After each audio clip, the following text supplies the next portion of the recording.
sensible à votre environnement et la qualité des aliments que vous mettez dans votre assiette? Et si je vous disais que tout commence du côté des abeilles? Bonjour, je suis Laure Hiverna, docteur en pharmacie, naturopathe et nutritionniste. Et j'ai l'immense fierté de représenter l'association Terre d'abeilles au concours de la Miss Bio 2021. En tant que professionnelle de santé, je suis très sensible à la qualité des aliments que l'on met dans notre assiette. C'est pourquoi les valeurs de Terre d'abeilles me sont très chères. Terre d'abeilles a été créée en 2002 par l'apicultrice Béatrice Robrol et agit en faveur de la défense des pollinisateurs, de l'agroécologie et l'interdiction des pesticides, soit une agriculture plus respectueuse de notre environnement et de notre santé. Une asso plutôt cool, mais qui m'a lancé un défi de taille, construire un hôtel à insectes.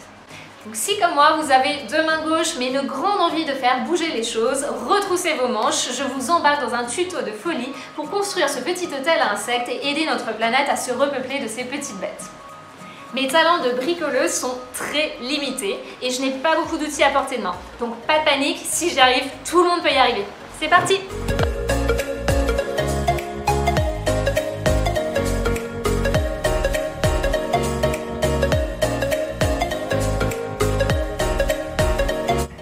Ils nous fichent un peu la trouille et on se surprend parfois à les chasser du revers de la main. Pourtant, ces petites bêtes ont un rôle majeur dans la survie de nombreuses espèces végétales et de notre alimentation en assurant la pollinisation.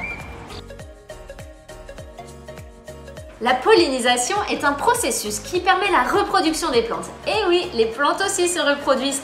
En butinant de fleur en fleur, l'insecte pollinisateur transporte avec ses petites pattes le grain de pollen, donc de la fleur, de l'organe mâle d'une fleur appelé l'étamine, jusqu'à l'organe femelle appelé le pistil d'une autre fleur un peu plus loin. La rencontre des gamètes mâles et femelles permet alors la fécondation et la reproduction des plantes d'une même espèce. C'est grâce à ces abeilles, papillons, bourdons et autres pollinisateurs sauvages que la survie de 85% des plantes à fleurs, appelées les angiospermes, est assurée. Mais c'est aussi grâce à leur travail de butinage que 75% de ce que nous mangeons peut pousser et donc nous nourrir. Imaginez un peu la pression qui repose sur leurs petites ailes. Suite au remembrement, l'agriculture intensive a décimé plus de 750 000 km de haies végétales qui abritaient tout cet écosystème, soit près de 19 fois le tour de la planète. Ces chiffres alarmants sont juste à l'échelle de la France, donc imaginez à l'échelle mondiale. Cette même agriculture utilise des pesticides extrêmement dangereux pour nos petits pollinisateurs. En Europe, on a perdu en 30 ans 80% de ces insectes à cause des pesticides. Donc je vous laisse imaginer les dégâts sur notre santé. En leur construisant un petit habitat, vous aidez ces insectes précieux à survivre et à se développer. Ce tuto est kids friendly.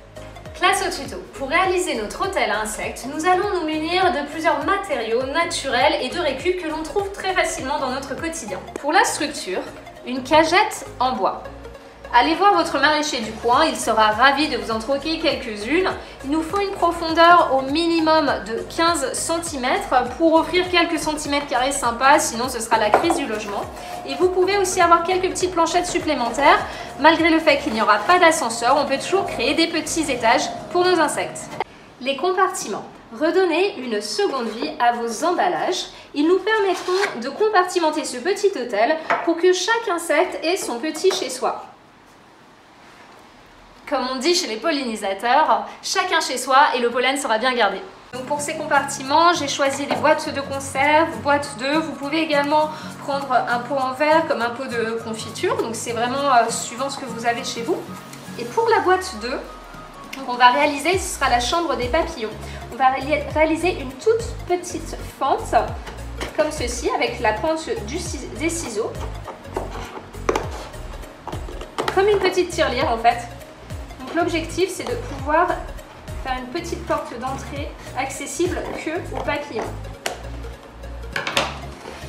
Pour créer des tunnels et des souterrains ultra sympas pour les insectes, il nous faut des matériaux de remplissage. Ici, j'ai choisi des rouleaux de papier toilette que nous allons couper de sorte à faire des petites pailles comme ceci. Donc, je prends mon rouleau et une paire de ciseaux que je coupe, que je vais diviser en 3 parties approximatives. Voilà, une 3e partie. Et ensuite, je vais enrouler cette petite partie comme ceci, comme une petite paille. et je vais prendre un petit bout de scotch, comme ceci, pour maintenir le tout. Du carton alvéolé, de la sciure de bois, du raffia comme ici ou des feuilles mortes, de l'écorce d'arbre, des brindilles ou des petits morceaux de bois. Pour le remplissage, donc j'avais le choix de mettre mes petites pailles de papier toilette dans une boîte de conserve. Dans l'autre, j'ai mis le carton alvéolé. Et pour la chambre des papillons, la boîte 2, je l'ai remplie avec du raffia ou la sciure de bois, tout dépend, mais pour lui offrir un petit nid douillet. Pour les outils, il nous faut 2 petites mains à billes, une paire de ciseaux, du scotch, une casquette, un casque de chantier ou un joli chapeau comme moi pour faire genre, et surtout un big smile pour donner des good vibes à nos amis les pollinisateurs.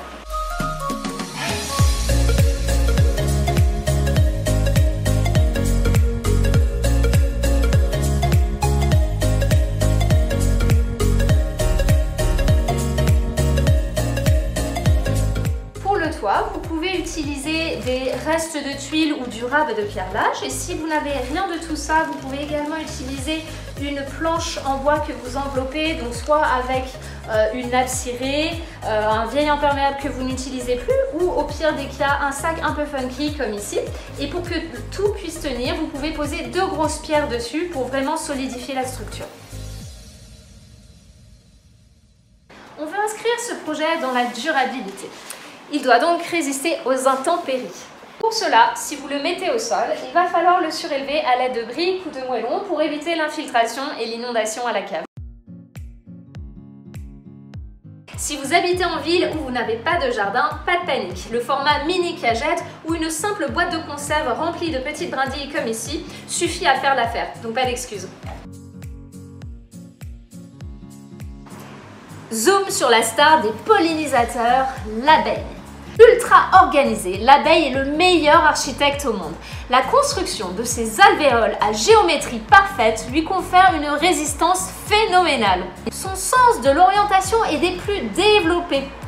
Elle peut s'éloigner jusqu'à 7 km de la ruche et retrouver systématiquement son chemin, mieux qu'un GPS. Les produits de la ruche, miel, pollen, propolis, gelée royale, ont des vertus ultra boostantes, super bénéfiques pour notre santé, sont de puissants immunostimulants, antioxydants, très riches en vitamines du groupe B, plein de nutriments essentiels, bref, on les recommande en cure, notamment au début de l'hiver. La reine est élevée à la gelée royale et elle peut pondre jusqu'à 2000 œufs par jour. L'espérance de vie des abeilles est de quelques semaines seulement, contre 3 à 5 ans pour la reine. Merci la gelée royale. Sachez que contrairement à la guêpe, l'abeille ne pique pas, sauf si elle se sent agressée. Donc alors, tel un kamikaze, elle va défendre sa ruche et là, elle va nous piquer, ce qui est tout de suite moins sympa. Et en fait, quand elle va piquer, son dard va rester accroché à la plaie et lui arracher l'abdomen, donc elle va mourir. Donc c'est vraiment un instinct de survie et de défense. L'abeille est le seul être vivant qui n'est pas prédateur de quelque chose. Par exemple, elle n'ira seulement butiner un fruit si celui-ci donc est déjà entamé ou tombé au sol. Elle assure l'équilibre de l'écosystème. L'homme, quant à lui, c'est son plus grand prédateur.